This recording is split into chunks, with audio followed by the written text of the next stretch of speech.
របស់អ្នកការពារវាឲ្យក្រាបទូលមិនមែនជារបស់អ្នកបាញ់វាទេក្រាបទូល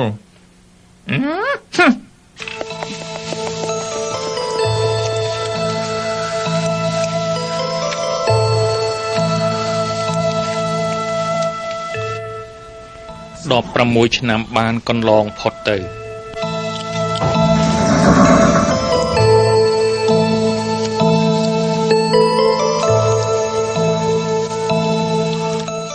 ទ្រង់ព្រះចម្រើនក្រាបទូល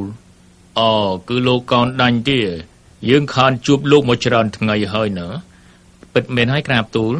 ព្រះបង្គំមើលទៅរាជកុមារកាន់តែមានវ័យចម្រើនឡើងហើយក្រាបទូលត្រូវហើយតាំងពីអមហេសីយើងចូលទីវង្គតទៅយើងជាមេដាបៃតាតែងស្រឡាញ់បុត្រមានតាំងពីកន្លែងលេងសេះមានតាំងពីទ្រព្យសម្បត្តិជាស្ដេចផែនដីព្រមទាំងអ្នកបម្រើឆ្វេងស្ដាំទៀតមិនអោយទាស់ទីទូលព្រះបង្គំក៏សោកស្ដាយដែរក្រាបទូលដែលព្រះអង្គសោយទីវង្គតទៅនៅសល់តែព្រះកុមារប៉ុន្តែប្រជារាស្ត្រតែងពោលសរសើរព្រះអង្គជាអ្នកជាសេះខ្លាំងពូកែហើយជាអ្នកចម្បាំងខ្លាំងពូកែទៀតផងក្រាបទូលពិតជាអញ្ចឹងមែនហើយលោកកោនដាញ់លោកមិនដឹងទេក្នុងប្រទេសរបស់យើងមានទឹកលិចច្រើនកន្លែងណាស់ក្រាបទូលព្រះអង្គមិនថាតាមទីជនបទឬតាមកន្លែងណាទេទឹកលិចអស់ហើយក្រាបទូលត្រឹមត្រូវចំណុចទាំងអស់នេះហើយដែលធ្វើឲ្យយើងព្រួយបារម្ភពីរាជកុមាររបស់យើងមិនចង់ឲ្យទ្រង់ស្គាល់ពីការទុក្ខសោកទាំងអស់នោះទេមហាបពិតឥឡូវព្រះរាជកុមារមានប្រជញ្ញ16ឆ្នាំហើយក្រាបទូលសូមព្រះអង្គរៀបចំពិធីអភិសេកដល់ទ្រង់ទៅទ្រង់នឹងបានសប្បាយក្នុងជីវិតលោកីយ៉ាងនេះហើយនឹងគ្មានការទុក្ខសោកទេក្រាបទូលអស្ចារ្យណាស់កោនដាញ់យោបល់របស់លោកចំជាអស្ចារ្យមែនយើងនឹងចាត់ពិធីនេះនៅវេលាថ្ងៃស្អែកនេះ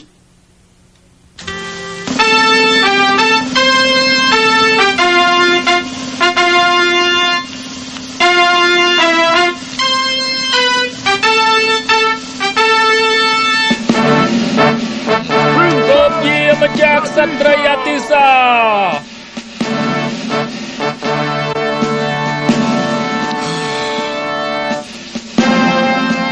ผมเยี่ยมจากสตรีปรีนา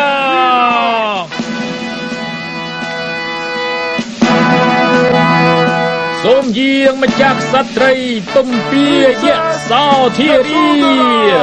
ព្រះអង្គមានអំណោយសម្រាប់ខ្ញុំម្ចាស់ទេអំណោយអស់ហើយមានតែប៉ុណ្្នឹងឯងណែឈប់សិនព្រះនាងយើងមានខ្សែកមួយថ្វាយជូនព្រះនាងណាណែព្រះនាងយកចុះអូស្អាតណាស់ព្រះអង្គ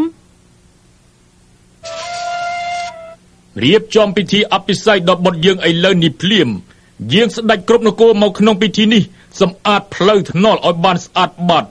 ប្រជារាស្ត្រទាំងអស់នឹងបានសេចក្តីសុខតរៀងទៅ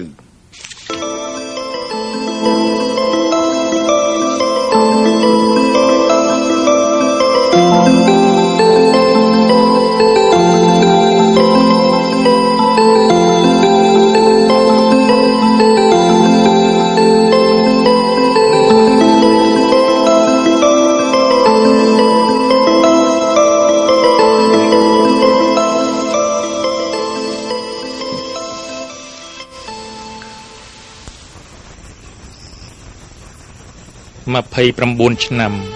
បានកន្លងផុតទៅ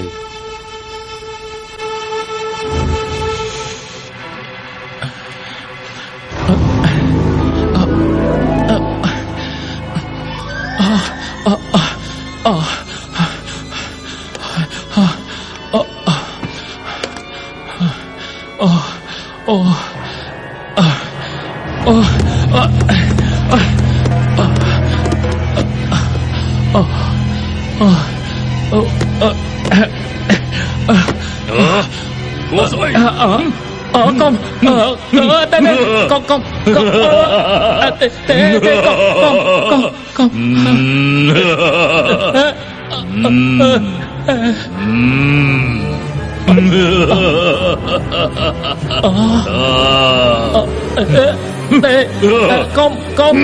ជួយផងព្រះស្វាមីកើតអីហ្នឹងគ្មានអីទេអូនគ្រាន់តែស្បិនប៉ុណ្្នឹងឯង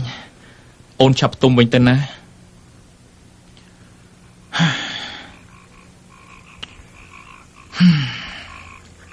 តើសុបិននិមិត្តរបស់ខ្ញុំនេះ មានន័យយ៉ាងម៉េចដែរណោះប្រកាសជាមានអ្វីនៅក្នុងកំពែងនេះជាមិនខានទេ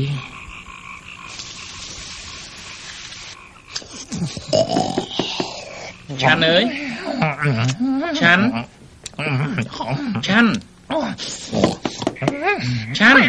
អូយអ្នកណាគេហាមានកាយអូរត់តែពួនបានអូព្រះអង្គតើសូមបរិយាទានទោសក្រាបទូលយើងមកទៅបលប់មានកាយតែក្រាបទូលខ្ញុំមានកៅឆាន់ឯងជួយខ្ញុំណាអូខ្ញុំត្រូវការសេះឆាន់ឯងត្រៀមចំសេះឲ្យបានលឿនឡើងណាលឿនទៅអូជួយអត់បានទេក្រាបទូលអូចាំព្រឹកប្រហៀមឡើងចាំទូលព្រះបង្គំរៀបចំឲ្យបានស្រេចបាច់ថ្វាយដល់ព្រះអង្គក្រាបទូលស្ដាប់ខ្ញុំណាឆាន់រឿងនេះសំខាន់ណាស់គឺខ្ញុំមិនត្រូវការអ្នកណាម្នាក់ឃើញយើងទេជួយខ្ញុំផងទៅណាឆាប់ទៅរៀបចំសេះទៅទូលព្រះបង្គំទៅទទួលព្រះបញ្ជាក្រាបទូលព្រះបង្គំនឹងទៅរៀបចំសេះថ្វាយព្រះអង្គឥឡូវនេះក្រាបទូលស្រេចជាង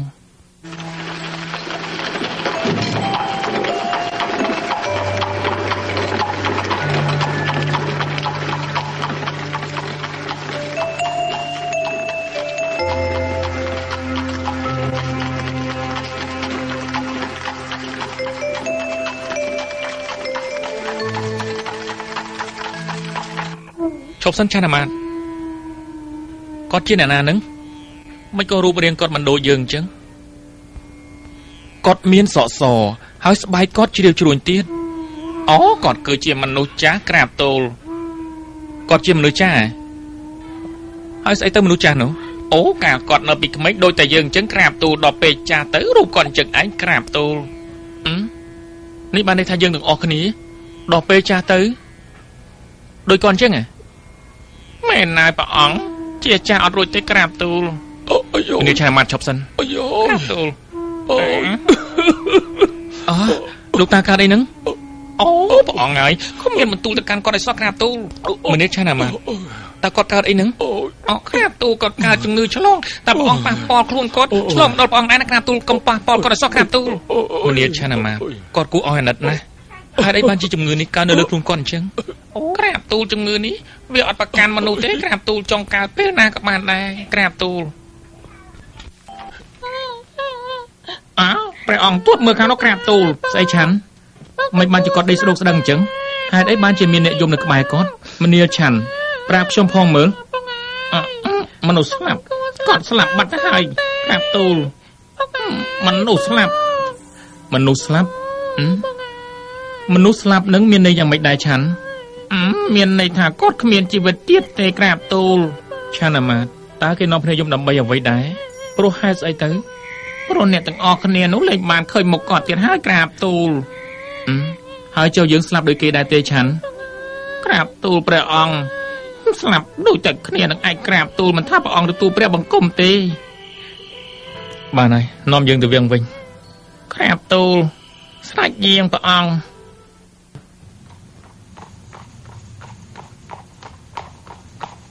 មនាលឆាន់មើលគេឈួននោះមិនក៏អត់ដូចយើងអញ្ចឹងគេជាអ្នកណាទៅអូលោកគឺជាអ្នកបួសក្រាបទូលលោកជាអ្នកបួសស្អីទៅអ្នកបួសនោះគឺលះបង់ផ្លូវលោកនេះចេញក្រាបទូលលះបង់ផ្លូវលោកនេះបានន័យថាម៉េចទៅឥឡូវនេះមិនល្ងិតហើយព្រះអង្គហេតុអីចាំបាច់លះបង់ផ្លូវលោកដែរព្រោះលោកកំពុងតែស្វែងរកនៅជីវិតថ្មីមួយទៀតណាព្រះអង្គហើយចុះការរស់នៅរបស់លោកយ៉ាងម៉េចដែរអូអត់ស្រួលទេក្រាបទូលជួនកាលរស់នៅក្នុងលអាងខ្លះទូលជួនកាលក្នុងវត្តខ្លះទៅព្រះអង្គហើយឥឡូវនេះយប់ហើយតែបីតាព្រះអង្គរកព្រះអង្គឃើញតែទូលព្រះបង្គំនឹងមានបញ្ហាក្រាបទូលស្ដេចជាងទៅវិញសិនទៅក្រាបទូលខ្ញុំមើលទៅភេទអ្នកបួសដូចជាស្ងប់ស្ងាត់ល្អណាស់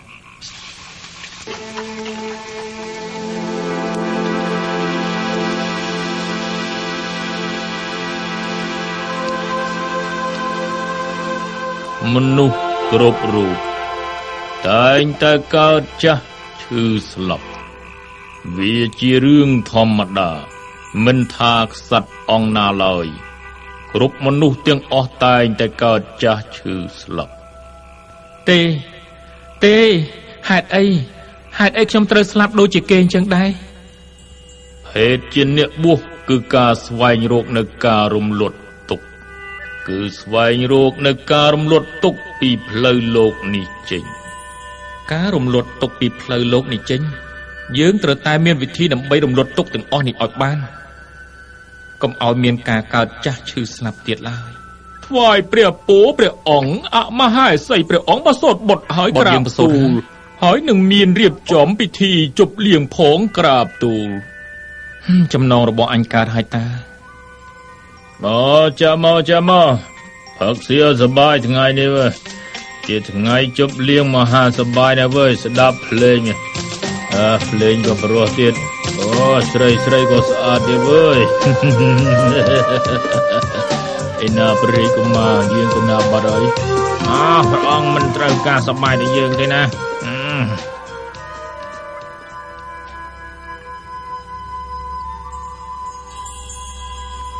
យៈសោធារីមហេសីអូនណាបងបែកពីអូនហើយនឹងបុត្ររបស់បងជាទីស្រឡាញ់នេះជាកាតព្វកិច្ចដ៏សំខាន់សម្រាប់បងដែលត្រូវបំពេញជួយសត្វលោកឲ្យផុតពីសេចក្តីទុក្ខទាំងពួង